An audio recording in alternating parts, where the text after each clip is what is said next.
Welcome to special focus.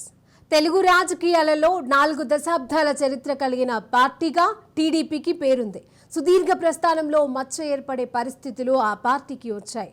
41 ఏళ్లలో ఎంతో మంది ఉద్దండులను చట్టసభలకు పంపి ప్రజాపక్షాన పోరాటాలు చేసిన ఆ పార్టీకి చిన్న బ్రేక్ పడింది. 9 నెలల్లో అధికారం చేజిక్కించుకొని సంచలనం సృష్టించిన నందమూరి తారక రామారావు స్థాపించిన టీడీపీ తొలిసారి రాజ్యసభలో ప్రాతినిధ్యం కోల్పోనుంది. మసకబారిన తెలుగుదేశం పార్టీపై రాజ్ న్యూస్ ప్రత్యేక కథనం. 42 సంవత్సరాల చరిత్ర కలిగిన తెలుగుదేశం పార్టీకి తొలిసారిగా రాజ్యసభలో ప్రాతినిధ్యం లేకుండా పోతోంది. ప్రస్తుతం రాజ్యసభకు ద్వైవార్షిక ఎన్నికలు జరుగుతున్నాయి. ఆంధ్రప్రదేశ్ నుంచి 3 స్థానాలకు నామినేషన్ల ప్రక్రియ ముగిసింది. టీడీపీకి చెందిన కనకమేడల రవీంద్ర కుమార్ రాజ్యసభ కాలం ఏప్రిల్లో ముగియనుంది. అధికార వైఎస్ఆర్సీపీకి 3 సీట్లు ఏకగ్రీవంగా దక్కడం ఒకటైతే రాజ్యసభలో టీడీపీకి స్థానం లేకుండాలా పరిస్థితులు దారితీశాయి. తెలుగుదేశం పార్టీని 1982 మార్చి 29న నందమూరి తారక రామారావు ప్రారంభించారు. 1983లో తిరుగులేని మెజారిటీతో అధికారంలోకి వచ్చిన టీడీపీ 1984లో జరిగిన రాజ్యసభ ఎన్నికల్లో తొలి బోని కొట్టింది. ఆ పార్టీ తరఫున 5 అదే సంవత్సరం ఇందిరాగాంధీ మరణ అనంతరం జరిగిన లోక్సభ ఎన్నికల్లోనూ టీడీపీ హవా కొనసాగింది.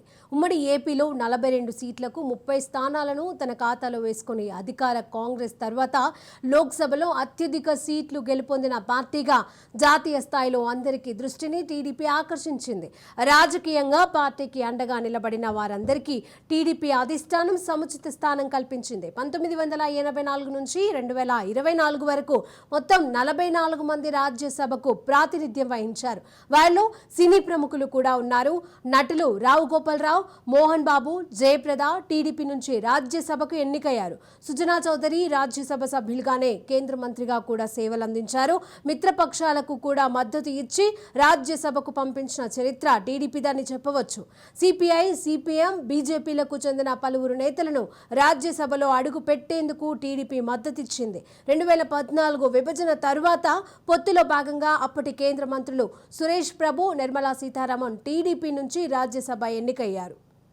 ఉమ్మడి రాష్ట్రంలోనూ విభజన తర్వాత కూడా అధికారంలో ఉన్న విపక్షంలో ఉన్న ప్రతి ఎన్నికల్లోనూ ఆ పార్టీ ప్రభావం కనబడేది. అనేక పార్టీలు టీడీపీ మద్దతుతో రాజ్యసభ ప్రవేశించాయి. అయితే ఇప్పుడు టీడీపీకే రాజ్యసభలో బెర్త్ లేకుండా పోయింది. అసెంబ్లీలో బలం ఆధారంగానే రాజ్యసభకు ఎన్నికయ్యే అవకాశం ఉండడంతో 2019 ఎన్నికల తర్వాత టీడీపీకి కష్టకాలం వచ్చింది. టీడీపీ తరఫున 23 మంది మాత్రమే ఎమ్మెల్యేలుగా గెలుపొందడంతో రాజ్యసభ ఎన్నికల్లో సీటు దక్కించుకునే అవకాశం కోల్పోయింది. వరుసగా 2020, 2022, 2024 3 ఎన్నికల్లో టీడీపీకి అవకాశం లేకుండా పోయింది. 2020లో 4 సీట్లకు జరిగిన ఎన్నికల్లో తెలుగుదేశం అభ్యర్థిని బరిలో దింపినా ప్రభావం చూపలేకపోయింది. టీడీపీ తరఫున రాజ్యసభకు ఎన్నికైన వారు అనంతరం ఆ పార్టీకి దూరమైన అనుభవాలు కూడా ఎక్కువే ఉన్నాయి. అధికారంలో ఉండగా రాజ్యసభ అవకాశాలు దక్కించుకుని విపక్షంలో చేరగానే పార్టీ మారిపోయిన నేతల జాబితా కూడా పెద్దదే. టీడీపీ తరఫున గెలిచి ఇతర పార్టీలలో చేరిన వారిలో రేణుకా చౌదరి, దేవేందర్ గౌడ్, సి రామచంద్రయ్య, ఎంవి మైసూరారెడ్డి లాంటి రాజకీయ ప్రముఖులు ఉన్నారు. 2020లో టీడీపీకి రాజ్యసభలో 5 సభ్యులు ఉండగా అందులో 4 ఒకేసారి బీజేపీ పక్షాన చేరిపోయారు. ఆ పార్టీ కండువాలు కప్పేసుకొని ఏకంగా టీడీపీ రాజ్యసభ పక్షాన్ని బీజేపీలో విలీనం చేస్తున్నట్లుగా ప్రకటించేశారు. CM Ramesh, Sujana Chowdary, TG Venkatesh, Garikapati Mohan Rao party ఫిరాయించి చేయడంతో టీడీపీకి కేవలం ఒకే ఒక్కరు మిగిలారు. 4 ఏళ్లుగా కనకమేడల రవీంద్ర కుమార్ మాత్రమే రాజ్యసభలో టీడీపీ గొంతు వినిపిస్తూ వచ్చారు. రాజకీయంగా ఎందరికో ఉన్నత పదవులు ఇచ్చిన తెలుగుదేశం పార్టీకి నేడు రాజ్యసభలో ప్రాతినిధ్యం లేకుండా పోవడం అభిమానులను తీవ్ర నిరాశకు గురి చేస్తోంది. ఓటమి వెనుక విజయం తప్పక ఉంటుందన్న సామెతను నిజం చేస్తూ టీడీపీకి పూర్వ వైభవం రావాలని ఉత్సాహం చూపుతున్న క్యాడర్తో భవిష్యత్తులో ఏ మలుపు తిరగనుందో వేచి చూద్దాం. ఘన చరిత్ర కలిగిన తెలుగుదేశం పార్టీ రాజ్యసభ సభ్యులు లేకపోవడంతో అయితే అటు తెలుగు తమ్ముళ్ళు ఇటు పశ్చిమ గోదావరి జిల్లాకి చెందిన తెలుగు తమ్ముళ్ళు అయితే నైరాశ్యం నెలకొందని చెప్పుకోవచ్చు. పశ్చిమ గోదావరి జిల్లాకు సంబంధించి ఎంతోమంది హెమాహెమీలకి రాజ్యసభకు పంపించిన ఘన చరిత్ర తెలుగుదేశం పార్టీకి ఉందని చెప్పుకోవచ్చు. రాజకీయ ఉద్దండులుగా చెప్పే మెంటే పద్మనాభం కానివ్వండి, అలాగే ఎర్ర నారాయణ స్వామి, అలాగే గత తెలుగుదేశం పార్టీ ప్రెసిడెంట్గా ఉన్నటువంటి అధ్యక్షురాలుగా ఉన్నటువంటి తోట సీతారామలక్ష్మిని కూడా రాజ్యసభకు పంపించిన ఘన చరిత్ర తెలుగుదేశం పార్టీలో ఉందని చెప్పుకోవచ్చు. 40 సంవత్సరాల్లో ఉమ్మడి పశ్చిమ గోదావరి జిల్లాకు సంబంధించి 3 రాజ్యసభ సభ్యులను పంపించిన తెలుగుదేశం పార్టీ అయితే ఇప్పుడు రాజ్యసభలో ప్రాతినిధ్యం కోల్పోవడాన్ని అయితే తెలుగు తమ్ముళ్ళు జీర్ణించుకోలేని పరిస్థితి అయితే ఉంది. అటు కాంగ్రెస్ పార్టీ నుంచి కూడా రాజ్యసభకు అటు దాసరి నారాయణరావు, అలాగే చిరంజీవి, సినీ నటుడు చిరంజీవి కూడా రాజ్యసభకు వెళ్ళి ఉమ్మడి పశ్చిమ గోదావరి జిల్లాకి ఎన్నో నిధులు సమకూర్చిన నేపథ్యంలో ఇప్పుడు తెలుగుదేశం పార్టీ నుంచి ప్రాతినిధ్యం లేదు. అలాగే వైఎస్ఆర్ కాంగ్రెస్ పార్టీ నుంచి కూడా ఉమ్మడి పశ్చిమ గోదావరి జిల్లాకి ప్రాతినిధ్యం లేకపోవటం చేత అయితే పశ్చిమ గోదావరి జిల్లా వాసులు అయితే రాజ్యసభకు సంబంధించి నైరాశ్యంలో ఉన్నారని చెప్పుకోవచ్చు. పశ్చిమ గోదావరి జిల్లాలో తెలుగుదేశంకి వెన్నుదన్నుగా ఉన్న నాయకులు అంటే గౌరవప్రదంగా రాజ్యసభ సభ్యత్వాన్ని ఇచ్చి సత్కరించే పరిస్థితి ఉండేది. ఆ పరిస్థితుల్లో ఉమ్మడి పశ్చిమ గోదావరి జిల్లా డెల్టా ప్రాంతానికి చెందిన 3 వ్యక్తులకైతే తెలుగుదేశం పార్టీ రాజ్యసభనిచ్చి ప్రోత్సహించిందని చెప్పుకోవచ్చు. ఈ 3 సభ్యులు కూడా ఉమ్మడి పశ్చిమ గోదావరి జిల్లా వ్యాప్తంగా ఉన్న రాజ్యసభ నిధులతో అనేక సంక్షేమ కార్యక్రమాలు కానివ్వండి, అనేక అభివృద్ధి కార్యక్రమాలు కూడా ఉమ్మడి పశ్చిమ గోదావరి జిల్లాలో జరిగేవి. రాజ్యసభలో ప్రాతినిధ్యం లేకపోవటం చేత అయితే అటు తెలుగుదేశం శ్రేణులు, పశ్చిమ గోదావరి జిల్లా వాసులు కూడా తీవ్ర ఆందోళనలో ఉన్నారని చెప్పుకోవచ్చు. ఏది ఏమైనప్పటికీ కూడా గత 40 సంవత్సరాల అనుభవం ఉన్న పార్టీ ఇప్పుడు రాజ్యసభ ప్రాతినిధ్యం లేకపోవటం చేత అయితే తీవ్ర నైరాశ్యంలో ఉన్నారని చెప్పుకోవచ్చు. పశ్చిమ గోదావరి జిల్లాలో 15 నియోజకవర్గాలు ఉంటే 2014లో 15కు 15 నియోజకవర్గాలు కూడా తెలుగుదేశం అభ్యర్థులు గెలుపొందారు. 2019లో రాష్ట్ర వ్యాప్తంగా తెలుగుదేశం పార్టీ మీద ఉన్న వ్యతిరేకత కానివ్వండి, వైఎస్ఆర్ పార్టీ అభిమానంతో అయితే మన ఉమ్మడి పశ్చిమ గోదావరి జిల్లాకు సంబంధించి 2 సీట్లతోనూ సరిపెట్టుకున్న నేపథ్యంలో రాష్ట్ర వ్యాప్తంగా 23 సీట్లకే పరిమితమైన తెలుగుదేశం పార్టీ అయితే రాజ్యసభలో ప్రాతినిధ్యం కోల్పోయిన నేపథ్యంగా పశ్చిమ గోదావరి జిల్లా వాసులు అయితే తీవ్ర ఆందోళనలో ఉన్నారని చెప్పుకోవచ్చు.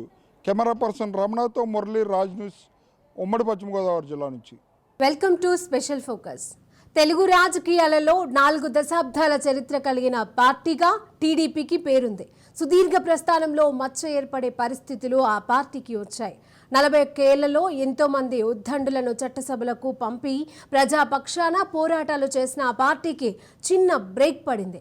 9 నెలల్లో అధికారం చేజిక్కించుకొని సంచలనం సృష్టించిన నందమూరి తారక రామారావు స్థాపించిన టీడీపీ తొలిసారి రాజ్యసభలో ప్రాతినిధ్యం కోల్పోనుంది.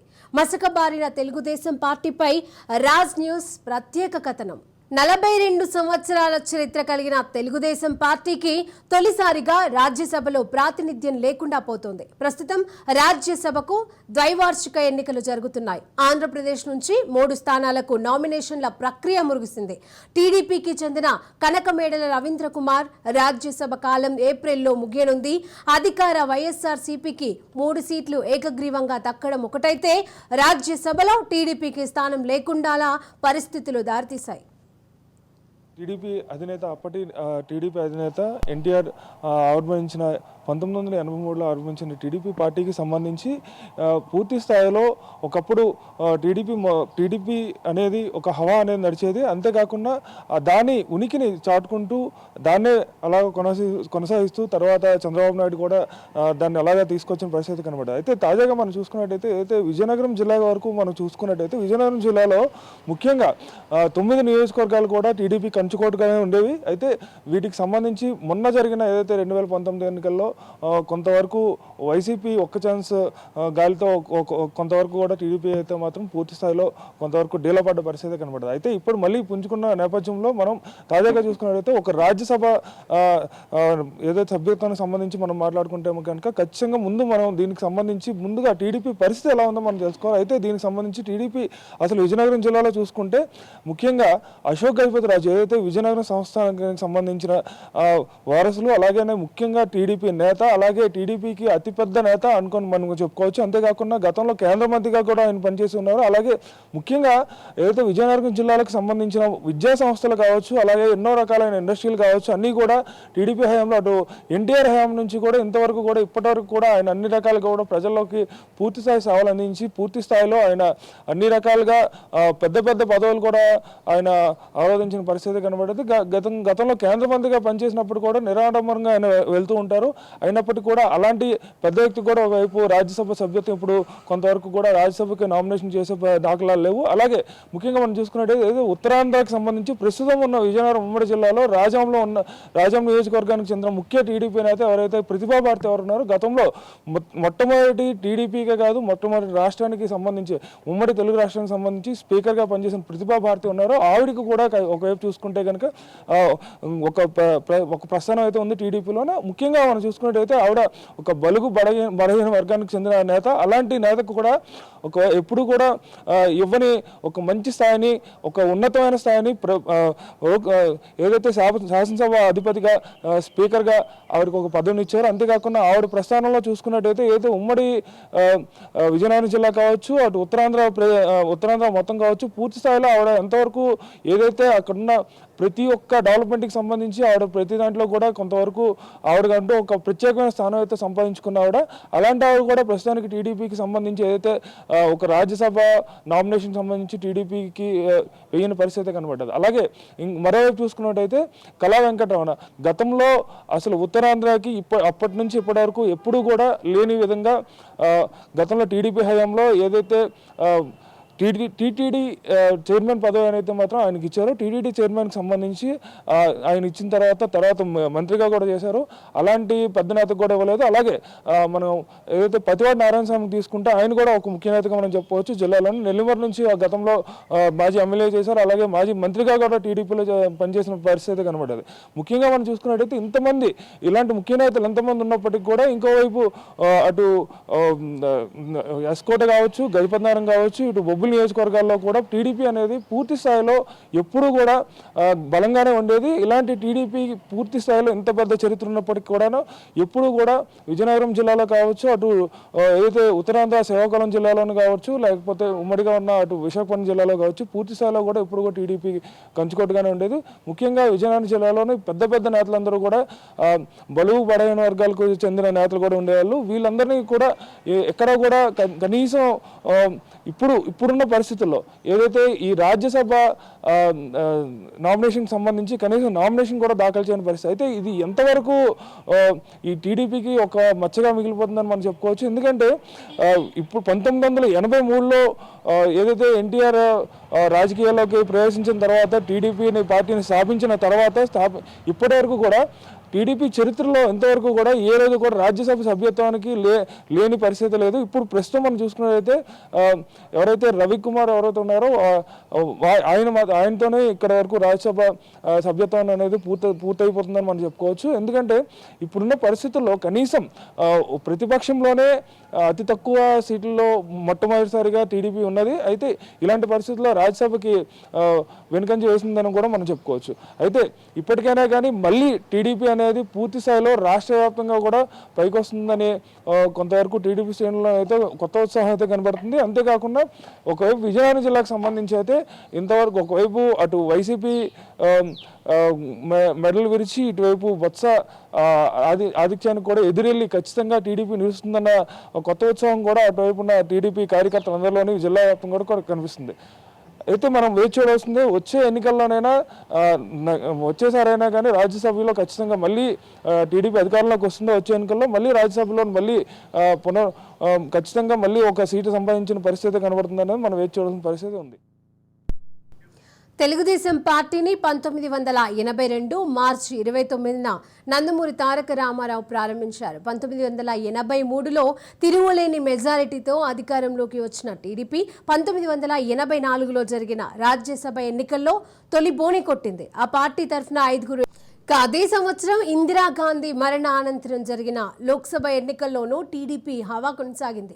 ఉమ్మడి ఏపీలో 42 సీట్లకు 30 స్థానాలను తన ఖాతాలో వేసుకుని అధికార కాంగ్రెస్ తర్వాత లోక్సభలో అత్యధిక సీట్లు గెలుపొందిన పార్టీగా జాతీయ స్థాయిలో అందరికీ దృష్టిని టీడీపీ ఆకర్షించింది. రాజకీయంగా పార్టీకి అండగా నిలబడిన వారందరికీ టీడీపీ అధిష్టానం సముచిత స్థానం కల్పించింది. 1984 నుంచి 2024 వరకు మొత్తం 44 మంది రాజ్యసభకు ప్రాతినిధ్యం వహించారు. వారిలో సినీ ప్రముఖులు కూడా ఉన్నారు.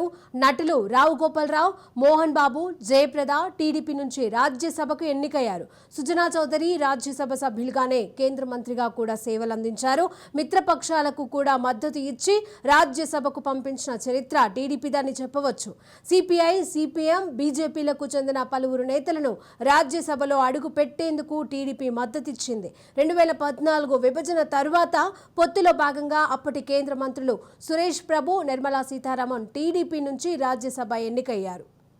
ఉమ్మడి రాష్ట్రంలోనూ విభజన తర్వాత కూడా అధికారంలో ఉన్న విపక్షంలో ఉన్న ప్రతి ఎన్నికల్లోనూ ఆ పార్టీ ప్రభావం కనబడేది. అనేక పార్టీలు టీడీపీ మద్దతుతో రాజ్యసభ ప్రవేశించాయి. అయితే ఇప్పుడు టీడీపీకే రాజ్యసభలో బెర్త్ లేకుండా పోయింది. అసెంబ్లీలో బలం ఆధారంగానే రాజ్యసభకు ఎన్నికయ్యే అవకాశం ఉండడంతో 2019 ఎన్నికల తర్వాత టీడీపీకి కష్టకాలం వచ్చింది. టీడీపీ తరఫున 23 మంది మాత్రమే ఎమ్మెల్యేలుగా గెలుపొందడంతో రాజ్యసభ ఎన్నికల్లో సీటు దక్కించుకునే అవకాశం కోల్పోయింది. వరుసగా 2020, 2022, 2024 3 ఎన్నికల్లో టీడీపీకి అవకాశం లేకుండా పోయింది. 2020లో 4 సీట్లకు జరిగిన ఎన్నికల్లో తెలుగుదేశం అభ్యర్థిని బరిలో దింపినా ప్రభావం చూపలేకపోయింది. టీడీపీ తరఫున రాజ్యసభకు ఎన్నికైన వారు అనంతరం ఆ పార్టీకి దూరమైన అనుభవాలు కూడా ఎక్కువే ఉన్నాయి. అధికారంలో ఉండగా రాజ్యసభ అవకాశాలు దక్కించుకుని విపక్షంలో చేరగానే పార్టీ మారిపోయిన నేతల